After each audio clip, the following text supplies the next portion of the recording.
Hey everybody, here with the second game, that Master play. I don't know what to call him. His handle's just Master, so I'll go with that. This game, he's playing white, or it, or she, or, you know, whatever it is. We still don't know who it is. Currently 20-0. It beat Park Youngwon, so it's 20-0. Yeah, so let's just dive into it. This is the second game that he played. I don't know what it is. I believe this one is against Bandari. That's a pro that I know, or recognize that handle, but I don't remember off the top of my head. I don't remember the name off the top of my head. But let's just jump into it. Master's playing white. This is a pretty normal opening. These days we typically see white in this kind of situation approach. The split is actually coming back into popularity a little bit. R14 is actually becoming popular again too. I think because pros are not liking the 017 as much. Maybe it's played a lot.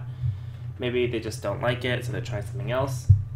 We see white take a much more conservative approach, just enclosing a corner. Black encloses. This is typical, so now we'd expect white to split, but white doesn't. White also just takes the corner.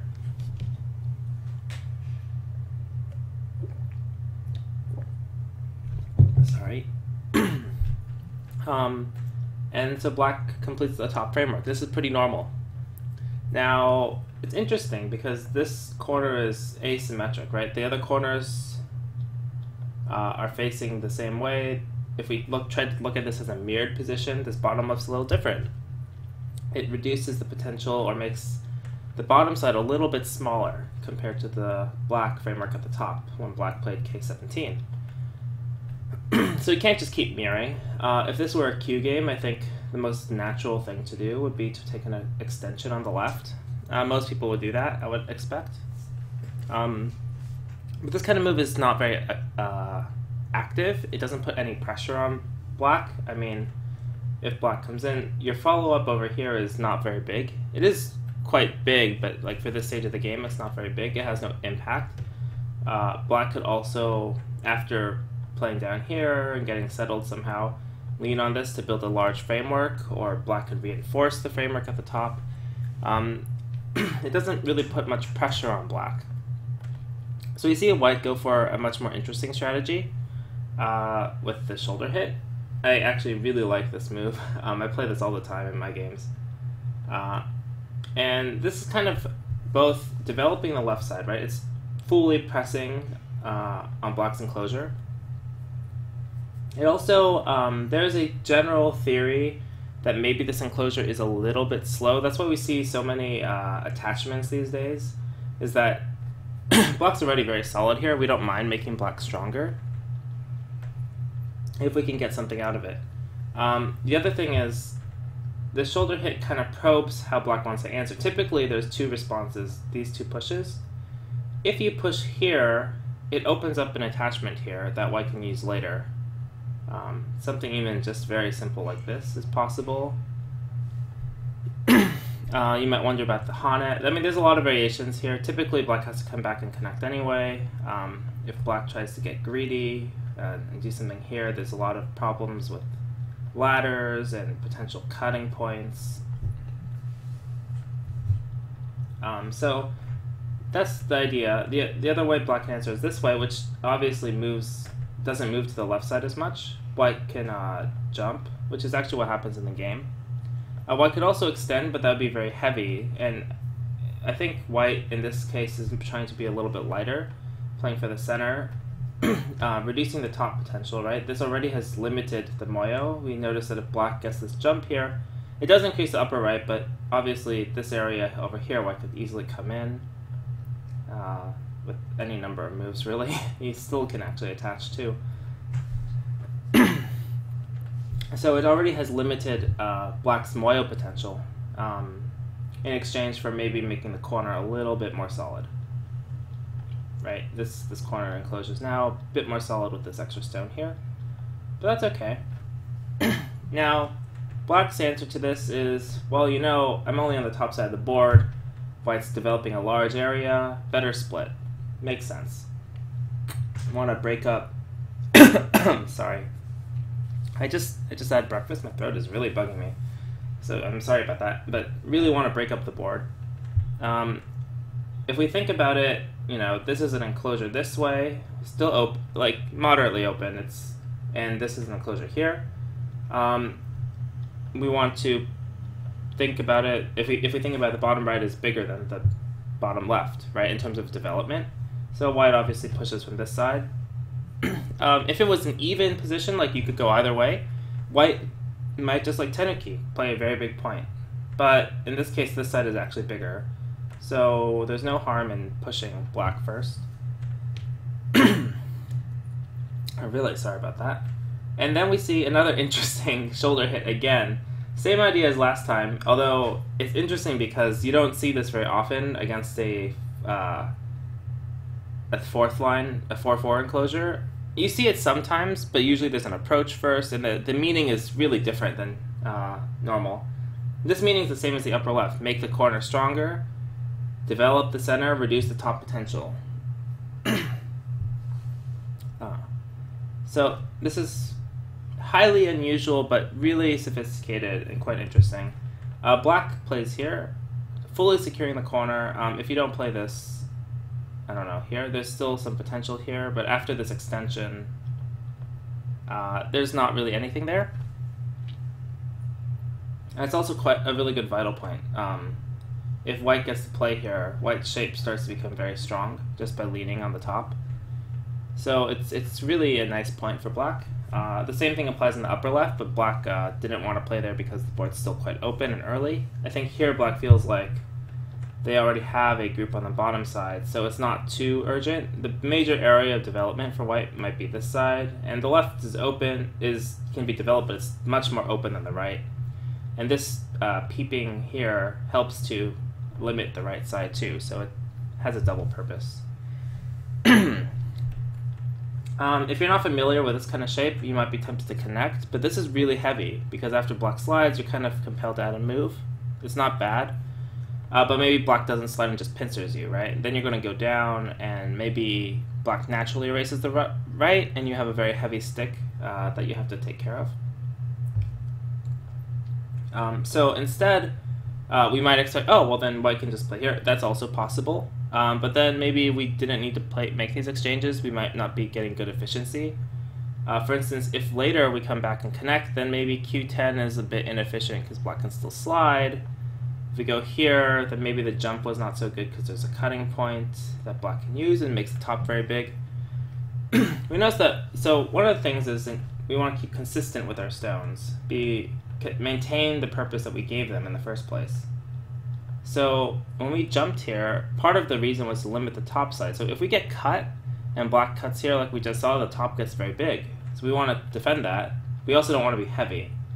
So that doesn't leave too many options. This jump is the most natural move because obviously we defended this side's cut, which is more important, and this can get sacrificed if black really wants it cut.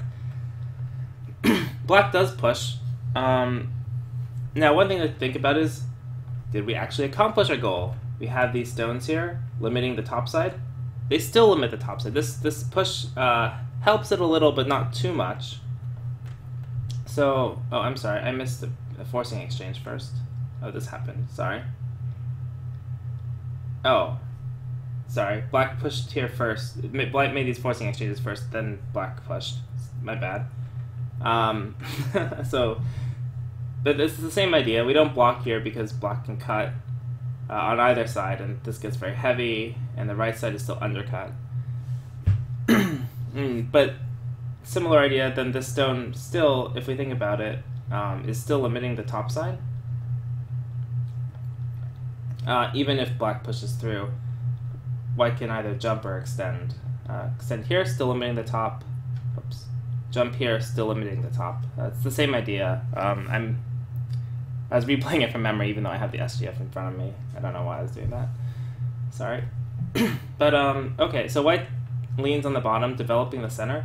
This is really little bit bold, little bit unusual. Normally you see this kind of play when you're trying to develop a moyo, but Is this right side really a moyo? It's hard to say.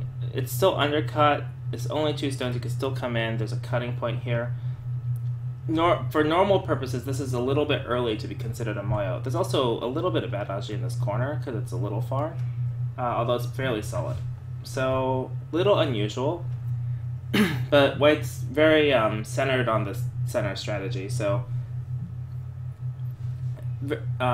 it's kind of a good lesson to learn from, or good game to look for, because you'll notice that white, even though white's focused on the center, white doesn't just try to build the center. White uses the center to take advantages of the position in a very flexible way that's not just building the center, but also trying to reduce the top side, limit the bottom, defend the stone. So like here we see the same thing. White's blocking this way because white still wants to maintain the ability to reduce the top, and this also maintains good shape with these stones, or good coordination. I couldn't really call it shape, I guess. Black plays here, very big point. Clearly black's looking like this knight's move or this kosumi to move upward and towards reducing the center potential, while also building quite a nice bit of territory over here. If black had played something, I don't know, really passive, it's possible that in the future white could play here and map out a very nice moyo on the right. So this move is pretty good. And then this is very unusual. Like, you can understand it when you see it, and even when you see it, you're like, is that really the best move you can play? But at the same time, yeah, but if you haven't looked at the board, you might think, well, there's a lot of places I could play. I can develop the left. This is, you know, maybe the more natural move for a lot of players. I can come into the top, right? This is pretty normal, or this move, or even attaching here, right? Like, there's a lot of moves that more directly affect what our opponents can do. This is like a really subtle, really quiet type of move. It just defends your position, reinforces the coordination with the pre-existing stones, but it's not clear what you're getting because you already had control over this area, so you're reinforcing control over it, but it's still very open, right? The center. You do help the left a little, but it's still very open. Still easy to come in, still easy to slide under. Black can wedge. A lot of options here. So this kind of move's really subtle, really quiet. I thought it was a really cool move. You could tell by the way I'm talking about it. But maybe not a move you'd pick up on. Even if I was going to play here, like, you're thinking, oh, I want to seal off the center, then maybe you'd pick this one, right? And then black comes here, you can just block. But the difference is that this move, the shape is not quite as strong, and more emphasized the left, so maybe black just comes in. The efficiency of f5 is not as high as the other one because the center can be brought into. So by playing something a little bit quieter, a little bit just more thick and solid, it makes the position very hard for black to deal with because you're not emphasizing this side as much. So the efficiency of the stone doesn't drop off when black plays there. You're not emphasizing the center a ton, but it's still a good move because it makes your stone strong and it helps reinforce the coordination between them. Sorry. Black plays here. This is to help defend the bottom group. If you came into the left, this group wouldn't die, but it would be quite annoying to have to live with this, right?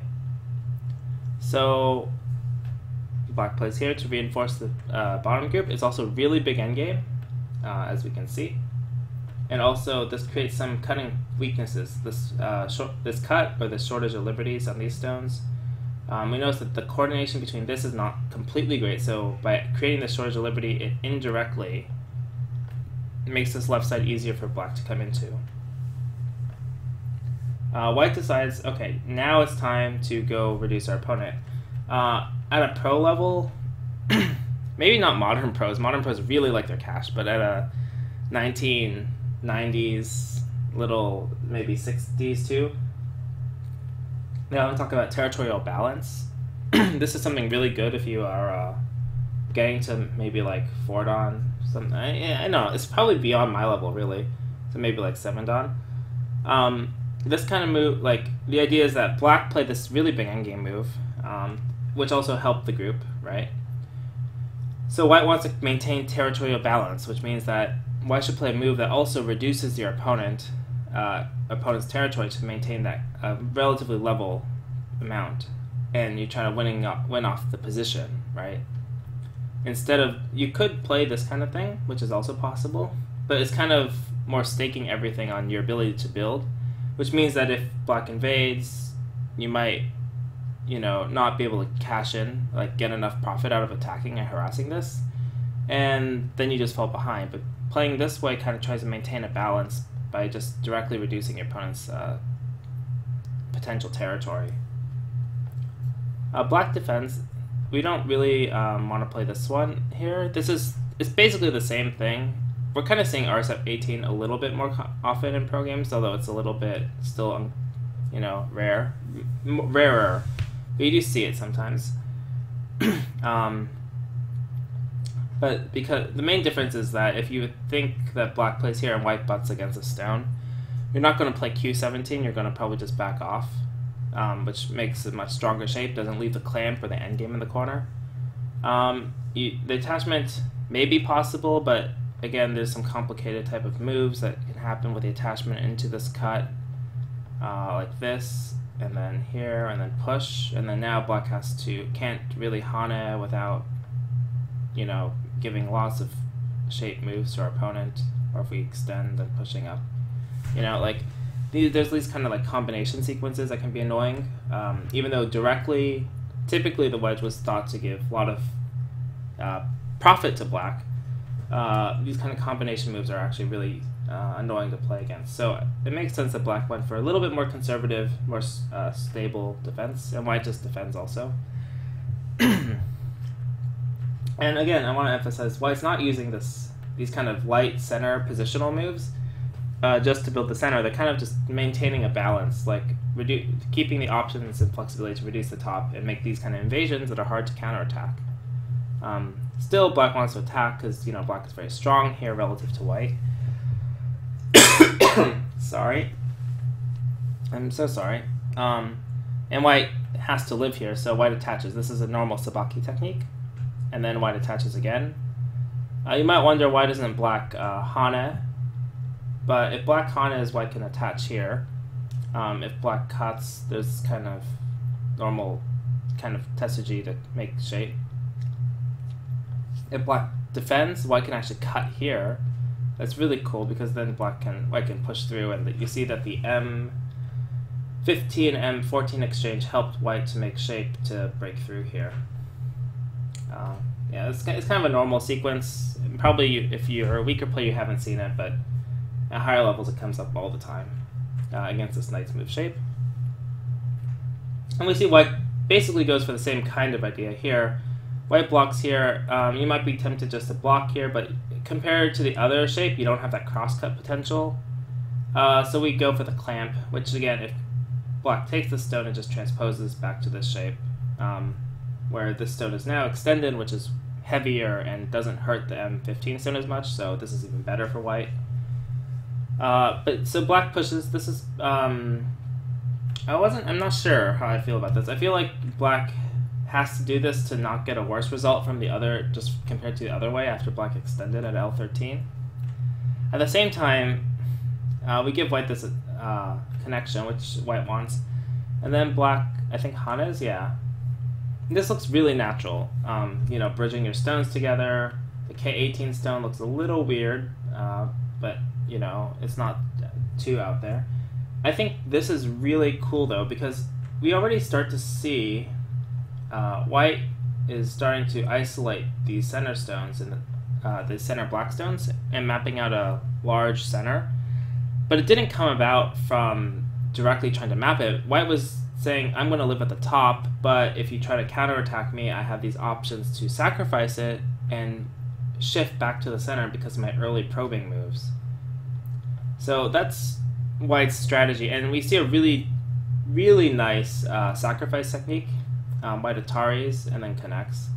And if black just defends, white's really happy to bridge these stones up and make really nice shape. I mean, there's this cut, but it's not such a big deal because, white can just sacrifice the top stones. It's really nothing of a loss. So black has to cut here. And then the next move is really cool. Maybe if you're in a book or something, you might find it, but it's a little... it might be hard to find in a game. Like, you might think, oh, I need to save these stones. Oh, I can't save them. Okay, better sacrifice them, give them up. But white's move is to cut here, which is really cool. Because it's abusing the fact that there's a shortage of liberties on these stones. That this stone is here, which means that this N17 stone, when it captures, is going to be... the O18 stone is going to be losing a liberty from the P18 stone. So white can squeeze there, and it makes a really nice sacrifice. So black takes the stone, white connects, need to maintain the shortage of liberties on this top group by extending our own liberties. Black takes this stone, need to save ourselves, right? If we, do something here, white just takes. And now white can squeeze. This ko is really impossible, like it's so big that you can't really play it. And then white cuts back here and lives with this group. And we notice that this center has gotten completely cut off because white's been able to get the squeeze and also by taking the stone. So by forcing black to save these 4 stones, sorry, lots of triangles, we were able to also cut here and take back the H17 stone, which cut off the center. Black wants to save our group and also threaten the center. There's no way to really attack the center. Like, this just connected. And if you go here, the push just, whoops, sorry. Like, black's just short on moves. So yeah, there's not really much that can be done.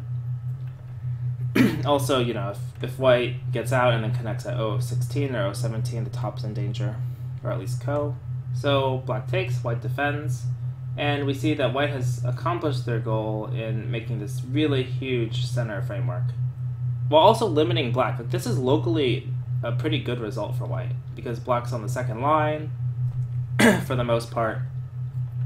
Compared to the earlier corner, black has gained, 8, 9 points. Just quick count. So yeah, I don't know, it's quite interesting. Black pushes to make the shortage of liberties on these guys, which protects the cutting point here. And then the tires once and extend jumps out to make shape. White's not super strong themselves here, right? And when we're attacking, so a lot of players might be like, oh, I need to kill this group now, or really, really hurt it because it's jumping into my center. We don't need to do that. We always want to maintain balance and keep developing ourselves. Remember, black hasn't gained much for themselves either, and we already did gain this looks small, but it's actually a significant amount of territory, because you're only comparing it against 8 points, 7, 8, 9, 10, but you had to take the set off, so it's 8. This is already 5 points, roughly. So, that's already half of what you gave up for this position, not to mention the weak group at the center. So you don't have to get that much out of attacking. White just jumps. Pretty natural, makes really good shape and defends and threatens the cap. Here. I think black jumps to the side, yeah.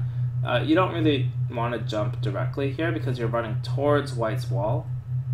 This would be good if you are strong because you're reducing white's potential, but if white just comes here or something, you start having a lot of weak points with your liberties because of these. There's a cut, which if you have to go back and defend, and then you come out here and white lives, you're really under a lot of pressure while white's developing the left side. So you don't ever want to get into this kind of squished cramp shape. So you want to be moving out, try to expand your space in both directions so that you don't get squished. So black's decently solid here. I think white just settles this group. Yeah. Again, really big endgame. The corner is also not too healthy after white gets very strong here, so this is pretty forcing. We don't want to answer though, because if we just answer, then maybe white plays this block, and first of all, it's really big. Second of all, there's some endgame tricks here that could happen. Or if white gets this move, then it's really clear it happened, and this is a really good point for shape. So black wants to maintain presence, so he pushes once to force white and then slides out. This move also aims up at playing at d12, right? Which links up with the center. Pretty good. But white did profit, right? Because this is still open, so that means that the corner is not so big. Okay, so white caps. Key point for developing the center area. We see that there's still, you know, quite a bit of value in having this stone here to break in. If this wasn't here, this would be really big. But black needs to help this group, so I'm pretty sure black defends here. Yeah, and then white wants to make sure that these don't get cut off, because even though they're small by themselves, by maintaining connection here, we maintain the possibilities of probing the weaknesses in black's shape. And because that's what white is aiming at, black attaches to defend those weaknesses, right? It makes kind of logical sense. White reinforces the shape, and this is just a little bit of endgame trick. Basically, black will be forced to capture these at P19, and then if white gets L19, black will also be forced to fill in both of these, or take off the 3 stones. White plays here, very natural. Black obviously doesn't want to cut, because it'll get separated, obviously. This is the proper shape to connect. If you play something like this, it also connects, but there is some potential bad dodgy here. If you know, white has a stone around here or something, and you try to reduce. So like, if you play this and white then play this, maybe white could do something like this and attach, and you're kind of like a little bit annoyed at this shape. It doesn't quite work here, I guess. But there is a little bit of bad potential. Or maybe invade the bottom right and white gets a stone there too. This is just much more solid. Much better shape. White takes a very calm, big point. You see, white's not really focused on the center moyo. Because the thing is, thickness and development potential is really hard to erase. Because you can't just jump in, otherwise you're going to get cut. So you have to cross it slowly, which means that to erase it takes a lot of moves, which means a lot of time. Whereas developing on the left is pretty big and quick. If white plays something like this, you know, black extends here. First of all, the corner is not super strong. This makes a good use of the influence that black's developed. Of course, I think white will come in and reduce, but even if black just plays something conservative, like here, it's decently big, right? White would still be forced to come back here, in which case then black can move back to reducing this a bit. If we think about it now, black's not going to play here, otherwise we revert to this situation. So black's going to ideally want to deal with the center group, but I think black felt behind at this point actually, because even though it looks like, you know, white hasn't gotten very much, if we count the board, like this is open, so black's only real profit is in the upper right, which is not very big because black has to take these stones off the board. It might be something like 20-ish, a little over 20, 25 points. And maybe like another 10 here. So it's like 35, and then a little under 10, but let's say 10, so 45 points. White has Komi, which is already 6. This top with Komi is at least 10. It's more than 10 really, it's like 15. And then this left side is 15, so that's 30. Bottom right, if white gets it all, is at least 20. Well, this is 15 plus, I'm assuming an endgame like this, where this is filled. So like 12, 15 plus 21 is 21 plus or minus this 4.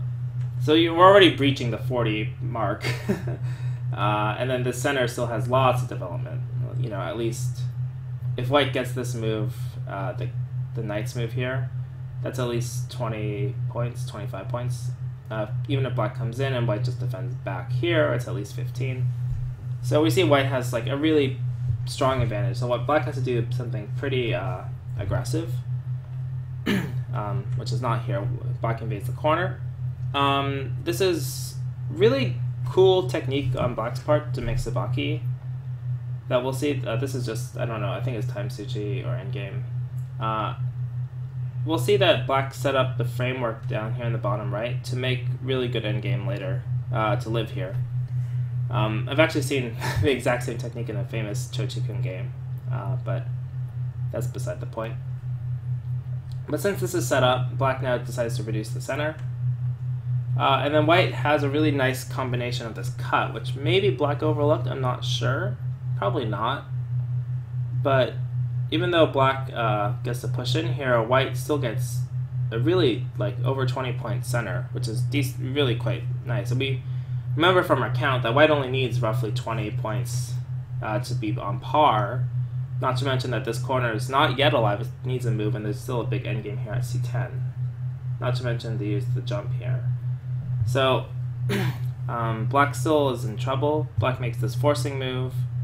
I'm not really sure why. I think it's to make s2 more guaranteed sente. I'm not really sure why black did that in this exchange. And then black comes back and lives.